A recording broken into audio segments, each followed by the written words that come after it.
Good morning. This is some insights and just a message really for parents that are struggling in general with raising any age children, in particular teenagers at this time. Really any kids that are kind of at this stage of development where they're starting to question authority, think they know everything, and in this time it can really be a destabilizing time when in general children are not particularly conscious and live under the illusion that we have permanence and certainty. So one of the hugest lessons right now to teach our children is to surrender to flow, and that nothing is permanent and nothing is certain. And so there's this beautiful lesson that they haven't really had the opportunity to embrace, at least not from an embodied place, meaning you can talk to your children about the art of non-attachment and the surrendering to flow and not having this sort of egoic false sense of security that somehow everything is always in your favor, which children can often live under that disillusionment, much like adults can. And so we have this opportunity to take perhaps those of us that are conscious parents, consciously parenting, or those of us that are trying to understand what it is. We have this playground, this life school, always in play, but in particular now for the children to be somewhat quote unquote destabilized right now, out of school, home. There for many graduating seniors perhaps, or kids graduating middle school, or any kids that really had attachments related to the social structures and events that were attached to their school systems, ripped out from underneath them, can really, it's their everything. It's everything they know besides their parental structures and parental influence. But at this stage of development, 12, 15, 16, 17, the peer influence is very disproportionate to the parental influence, especially peer and just social media in general. And so we really have to kind of take that into consideration, understand, what does this mean for my child? And sometimes we're often in our own mess, and we forget that our children have their own messes too that really need to be heard. They need to be valued. They need to be understood. They need to be validated to a point and a degree until they start to get to this point. I call it the midline of manifestation point in all forms of manifesting, from like a lower frequency of shame and guilt and fear and victim, to really manifesting, what is this teaching me? What are the lessons here? They have to be in a willing space of and often what does that take? Sitting in those lower frequencies, sitting in this shitty space of I don't get to go to prom. I don't get to have these events. I don't get to this. I miss my friends. I hate learning at home. They have this sort of negative victim consciousnnet, and it's this gift. It's this gift for us to kind of do what hopefully we're learning how to do with ourselves, is to sit in that space. Let ourselves sit in that space. Let our kids sit in that space. We can't, and every child's different.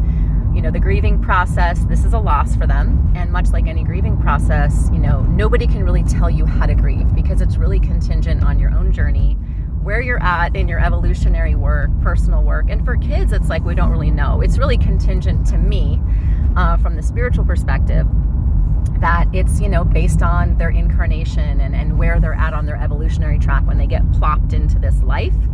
And a lot of kids are going to surprisingly have a lot of adeptness with this. And they're going to be yeah, whatever, dude, I'm just going to, work out at home, and homeschooling's cool, and I'm liking Zooming. You're going to have kids that are going to be surprisingly quick manifestors. And then you're going to have highly sensitive children that perhaps are quick manifestors with some things and are going to completely lose their respective shit related to this quarantine. And again, you don't have to be a highly sensitive child in order to really be taken down hard by this. And so it might be very confusing if you have, like me, I have 3 kids, ages 9, almost 14, and almost 16, and they're all dealing with it in their own way and cycling in their own way. And I can't just say, oh my gosh, why are they all different? Why are they not seeing this all in the same way as I'm guiding them? And it's because they all bring forward all of their own programming and conditioning from this lifetime, which they're going to receive differently on their own level of consciousness, and then of course lifetimes before.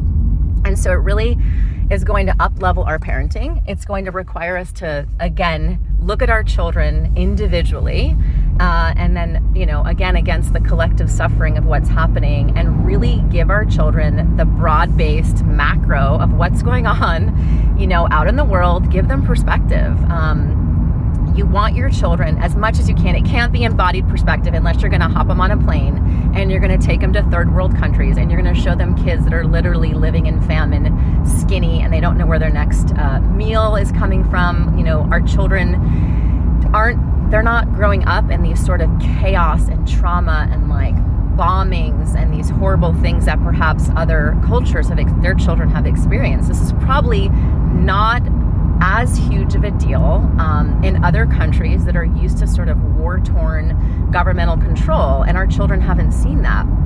And so for them, their nervous systems are responding.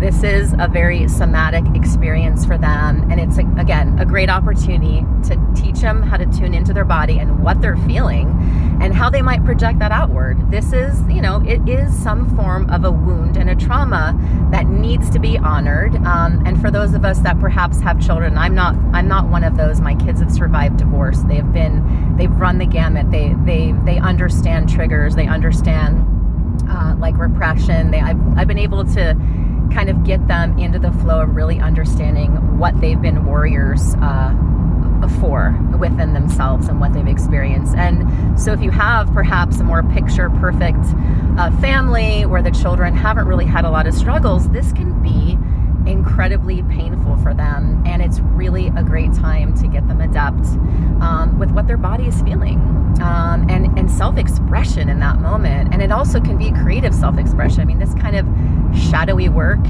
trigger work with our children does not have to be all nasty, negative, and dark. We can get them moving, we can get them childlike, we can get them playing, we can do art. It's like art therapy, dance therapy. You'll be surprised, and as someone who's been in education for 30 years, specifically teaching art to primary get grades, what children will talk about when they have creative things in their hands. It's really amazing what flows when you're getting that creative energy flowing. So I hope I don't want to talk too long, but I hope this really gives the parents some insights. And if you are looking specific guidance for your specific situation with your child, I am offering consultations at an initial discounted price, just so you can see the value in my services that I can offer to families and teenagers. Happy to jump on a Zoom with a group of kids, or parents have to be there and kind of help your situation. And sometimes having a separate, unbiased, non-parental figure that shows up and can kind of light the path, and also light the path for you and help guide you into guiding your children. So if you're looking for a loving guide for yourself, so you can lovingly guide your children, or more specifically, your teenager needs someone to talk to, I am offering that as a service right now. Take care and be blessed.